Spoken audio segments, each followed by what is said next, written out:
Hey guys, Coach Gethin Rhys James here from West Coast Taekwondo, and today we're going to talk about dealing with bullies.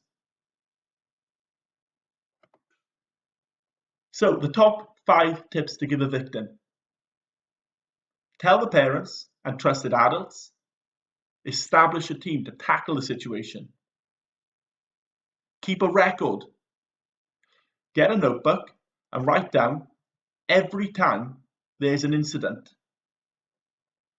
the date, the time, where it happened, what was said, and what the bully did to you. This can be used in your favour later on to tackle the situation. Don't isolate yourself. Stay with friends. A bully is much less likely to pick on you if you're with a group. Avoid specific areas, such as alleyways and quiet hallways. Stay in high traffic areas. And look after yourself. Look, this is a big mistake that a bully victim makes. They go down on their hygiene, they stop exercising, they don't get fresh air, they don't eat. Look after yourself, okay? You as the friend, the parent, maybe the guardian, the teacher, you got to be accountable for encouraging a child to look after him or herself. Top 5 tips to give a parent. So I'm talking to a friend of a parent, or I'm talking to the teacher. It's easy to get angry or upset, but remain calm. Because if you're calm, the child will be open to you. If you're not calm, the child won't be. Listen closely. Okay? Let the child do most of the talking. When the child approaches you, ask your child how they'd like you to take action forward. Because you want to make sure that your child feels confident every step of the way. So when you ask your child, they may say, I want you to talk to the teacher. They may even say, I don't know. And that is when you say, right, I'm going to have a word with your teacher. All of a sudden, your child may get nervous, you see. And your child will say something along the lines of, don't tell a teacher, because the teacher will tell the bully off. And if the bully then finds out that I've told on him or her, I'm going to get picked on again. And then that's when you reassure the child that you're only going to take the steps that will keep the child safe. So ask your child how they'd like you to take it forward. Now, next step, ensure your child that it is not his or her fault.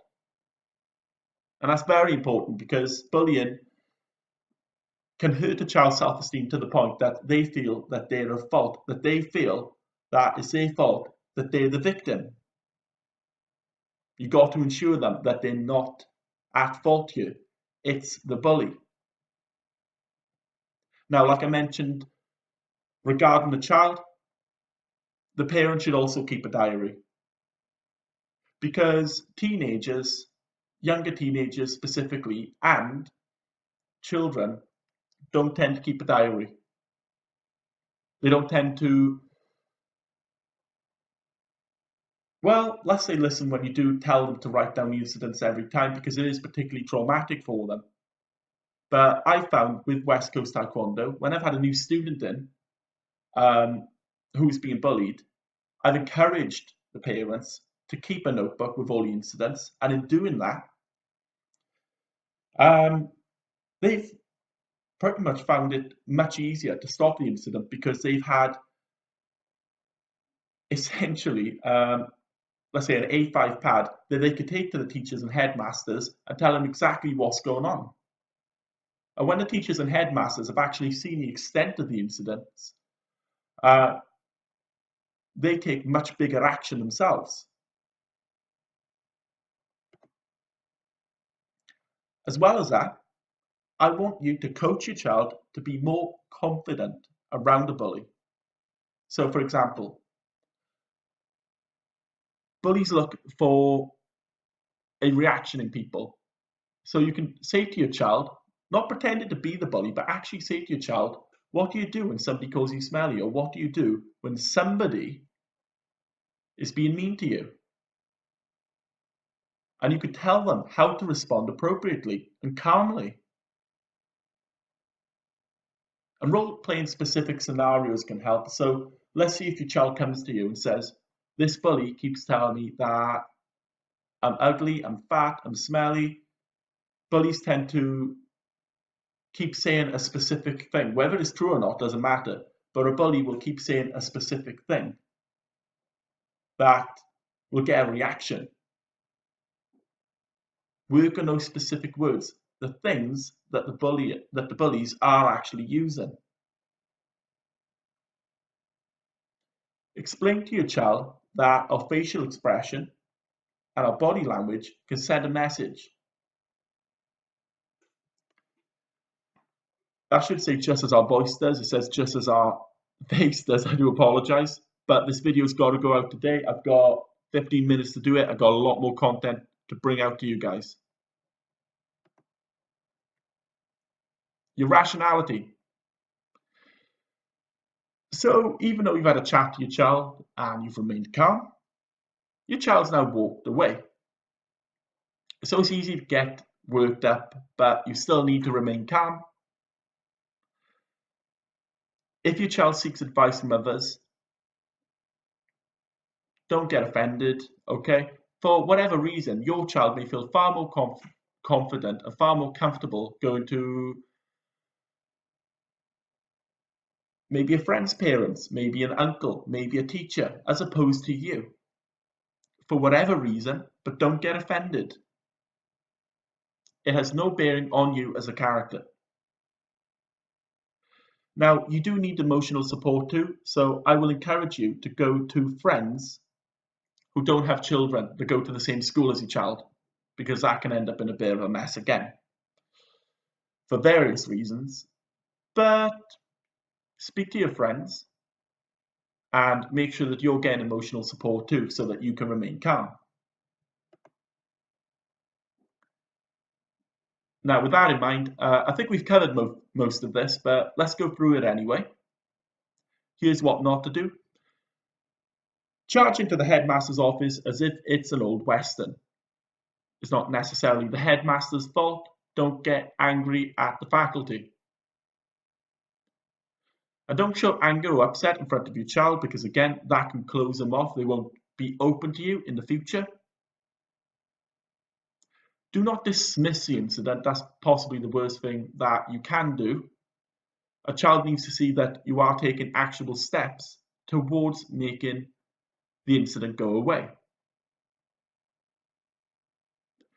Don't encourage retaliation, because as amusing as it is, I have had parents advise their children to kick a bully between the legs, to punch a bully in the nose, and usually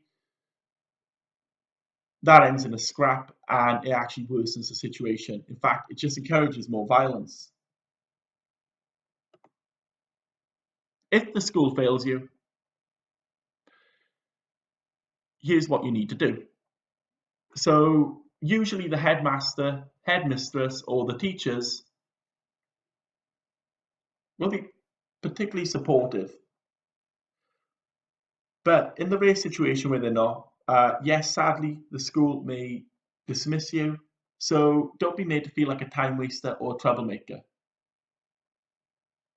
Keep the diary, because the diary is your arsenal against these incidents. Keep it up to date. And write consistent letters to the head whenever there's an incident, not just the occasional incident, but every time there's an incident, you go to the teacher and you go to the headmaster. Write a letter to the headmaster and keep a print of the letter yourself.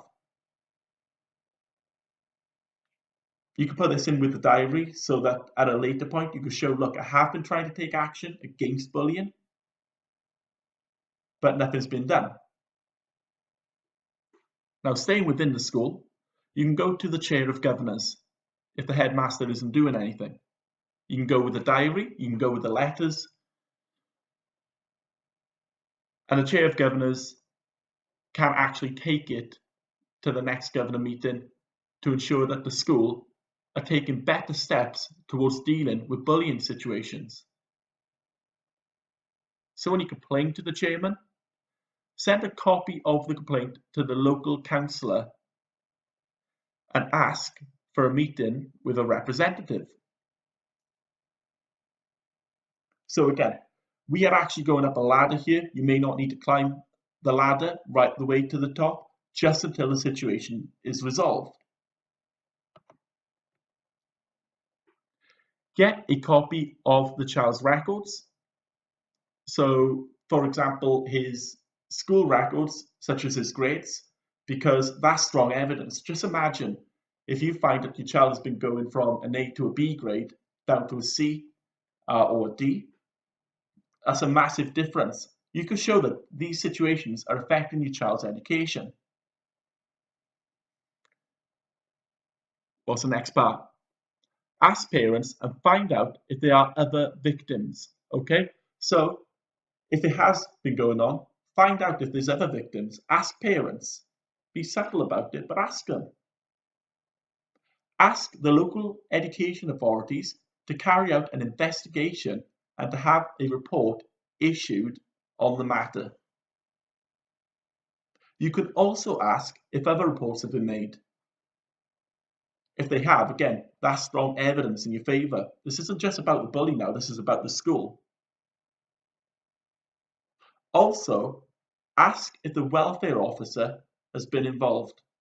So if the welfare officer has been involved in the school, yeah, obviously a big investigation may need to take place. Now, obviously, I'm going to be biased. At the end of the day, I'm the head coach of West Coast Taekwondo in Carmarthen, and I know that martial arts teaches more than self-defense. If your child wants to improve his confidence, develop better discipline, develop focus, and make new friends to build his self-esteem, this is very important. Even if your child is no longer getting bullied, bring your child to a martial art because it will develop them. If it's Carmarthen, it's got to be West Coast Taekwondo, hands down. So in conclusion, stay on top of things. Okay, as you can tell, I put that little image there. It's a notepad and a pen. Get a notepad and a pen at the ready and start jotting down every single incident and mention every single incident to a teacher or a headmaster or a headmistress when your child does start to get bullied. Okay, hopefully it won't happen, but sadly it does. And if it does, let's get reporting these issues. If you are from the Carmarthen area, I want you to access 2 free lessons of West Coast Taekwondo. I would love to have you as a part of our family. All you need to do is check out the link down below and you can get 2 free lessons with us. So thank you very much for watching. I cannot wait to catch you in club soon.